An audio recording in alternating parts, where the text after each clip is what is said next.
வணக்கம் மக்களே. எல்லாரும் கோவில்பட்டி கடலை மிட்டாய் சாப்பிட்ருப்பீங்க. கோவில்பட்டிக்கே போய் கடலை மிட்டாய் சாப்பிட்ருக்கீங்களா? வாங்க போகலாமா?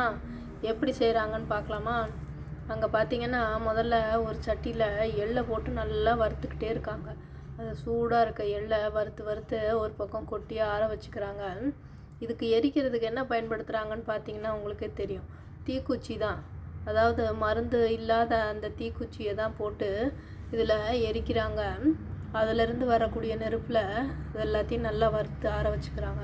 இங்கே பார்த்தீங்கன்னா இங்கே பாகு செஞ்சு ஏற்கனவே ஒரு தடவை கடலை மிட்டாய் தயார் பண்ணிட்டாங்க. இப்போ அடுத்த பாகுக்காக நாட்டு சர்க்கரையை போட்டு வெல்லத்தை போட்டு மூடி வச்சுருக்காங்க. இப்போ சூடாக செஞ்சது தான் உடனே எங்களுக்கு சுவைக்காக ருசி பார்க்க தந்தாங்க. அருமையாக இருந்தது.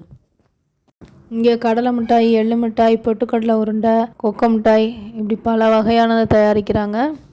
இந்த பக்கம் பார்த்திங்கன்னா அதே எள்ளு மிட்டாயை உருட்டுறாங்க. அதே அந்த பக்கம் பார்த்திங்கன்னா பொரிகடலை உருண்டை. பார்க்க அப்படியே நாவில் எச்சில் ஊறுது.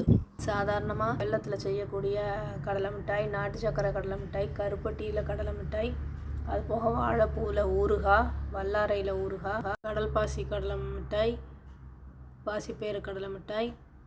கடலை மிட்டாயே சத்தானது. அதில் இன்னும் கொஞ்சம் சத்துக்களை அதிகப்படுத்துறதுக்காக கருப்பட்டி, கடல் பாசி, பாசிப்பயிறு இதெல்லாம் சேர்க்குறாங்க. சத்தாக சாப்பிடணும்னு நினைக்கிறவங்களுக்கு சத்தோட ருசியான ஒரு பண்டமாகவும் இது இருக்குது. கண்டிப்பாக வாங்கி சாப்பிடுங்க.